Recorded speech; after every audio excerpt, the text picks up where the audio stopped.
ओम नमः शिवाय। आज सोमवार के दिन आइए सुनते हैं शिव जी और पार्वती जी की यह कथा। एक समय की बात है, किसी नगर में एक साहूकार रहता था। उसके घर में धन की कोई कमी नहीं थी, लेकिन उसकी कोई संतान नहीं थी। इस कारण वह बहुत दुखी था।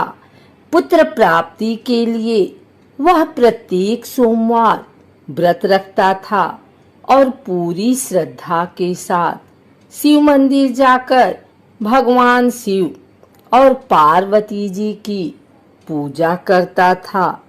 उसकी भक्ति देखकर एक दिन माँ पार्वती प्रसन्न हो गई और भगवान शिव से उस साहूकार की मनोकामना पूर्ण करने का आग्रह किया। पार्वती जी की इच्छा सुनकर भगवान शिव ने कहा कि हे पार्वती, इस संसार में हर प्राणी को उसके कर्मों का फल मिलता है और जिसके भाग्य में जो है उसे भोगना ही पड़ता है। लेकिन पार्वती जी ने साहूकार की भक्ति का मान रखने के लिए उसकी मनोकामना पूर्ण करने की इच्छा जताई। माता पार्वती के आग्रह पर शिव जी ने साहूकार को पुत्र प्राप्ति का वरदान तो दिया, लेकिन साथ ही यह भी कहा कि उसके बालक की आयु केवल 12 वर्ष होगी। माता पार्वती और भगवान शिव की बातचीत को साहूकार सुन रहा था। उसे ना तो इस बात की खुशी थी और ना ही दुख। वह पहले की भांति शिव जी की पूजा करता रहा। कुछ समय के बाद साहूकार के घर एक पुत्र का जन्म हुआ। जब वह बालक 11 वर्ष का हुआ तो उसे पढ़ने के लिए काशी भेजा गया। साहूकार ने पुत्र के मामा को बुलाकर उसे बहुत सारा धन दिया और कहा कि तुम इस बालक को काशी विद्या प्राप्ति के लिए ले जाओ और मार्ग में यज्ञ कराना। जहाँ भी यज्ञ कराओ वहाँ ब्राह्मणों को भोजन कराते और दक्षिणा देते हुए जाना। दोनों मामा भांजे इसी तरह यज्ञ कराते और ब्राह्मणों को दान दक्षिणा देते काशी की ओर चल पड़े। रात में एक नगर पड़ा, जहाँ नगर के राजा की कन्या का विवाह था, लेकिन जिस राजकुमार से उसका विवाह होने वाला था वह एक आंख से काना था। राजकुमार के पिता ने अपने पुत्र के काना होने की बात को छुपाने के लिए एक चाल सोची। साहूकार के पुत्र को देखकर उसके मन में एक विचार आया। उसने सोचा, क्यों न इस लड़के को दूल्हा बनाकर राजकुमारी से विवाह करा दूं। विवाह के बाद इसको धन देकर विदा कर दूंगा और राजकुमारी को अपने नगर ले जाऊंगा। लड़के को दूल्हे के वस्त्र पहनाकर राजकुमारी से विवाह कर दिया गया। लेकिन साहूकार का पुत्र ईमानदार था। उसे यह बात न्याय संगत नहीं लगी।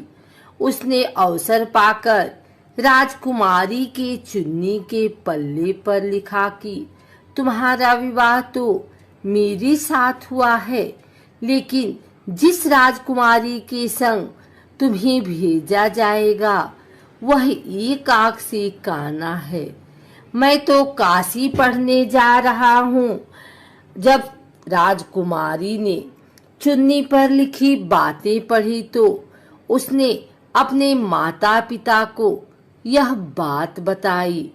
राजा ने अपनी पुत्री को विदा नहीं किया, जिससे बारात वापस चली गई। दूसरी ओर शाहूकार का लड़का और उसका मामा काशी पहुंचे और वहां जाकर उन्होंने यज्ञ किया। जिस दिन लड़के की आयु 12 साल की हुई, उसी दिन यज्ञ रखा गया।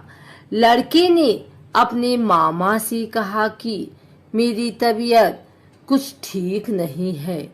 मामा ने कहा कि तुम अंदर जाकर सो जाओ।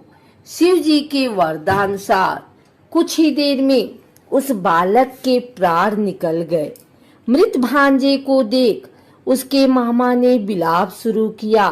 संयोगवश उसी समय शिव जी और माता पार्वती उधर से जा रहे थे।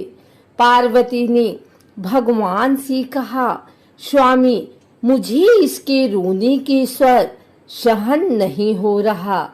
आप इस व्यक्ति के कष्ट को अवश्य दूर करें।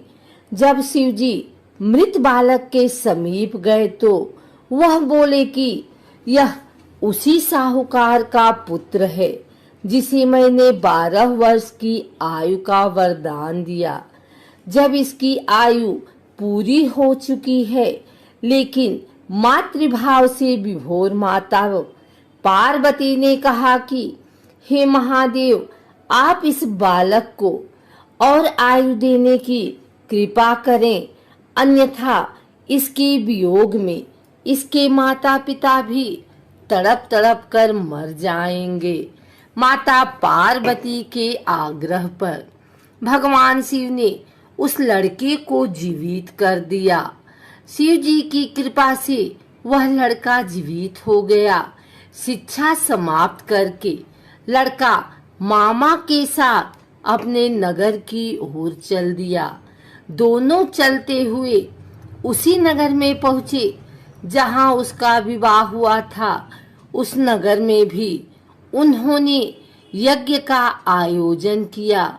उस लड़के के ससुर ने उसे पहचान लिया और महल में ले जाकर उसकी खातिरदारी की और अपनी पुत्री को विदा किया। इधर साहूकार और उसकी पत्नी भूखे प्यासे रहकर बेटे की प्रतीक्षा कर रहे थे। उन्होंने प्रण कर रखा था कि यदि उन्हें अपने बेटे की मृत्यु का समाचार मिला तो वह भी प्राण त्याग देंगे। परंतु अपने बेटे के जीवित होने का समाचार पाकर वह बेहद प्रसन्न हुए। उसी रात भगवान शिव ने व्यापारी के स्वप्न में आकर कहा, हे श्रेष्ठी, मैंने तेरे सोमवार के व्रत करने और व्रत कथा सुनने से प्रसन्न होकर तेरे पुत्र को लंबी आयु प्रदान की है। इसी प्रकार जो कोई सोमवार व्रत करता है या कथा सुनता और पढ़ता है, उसके सभी दुख दूर होती हैं और समस्त मनोकामनाएं पूर्ण होती हैं।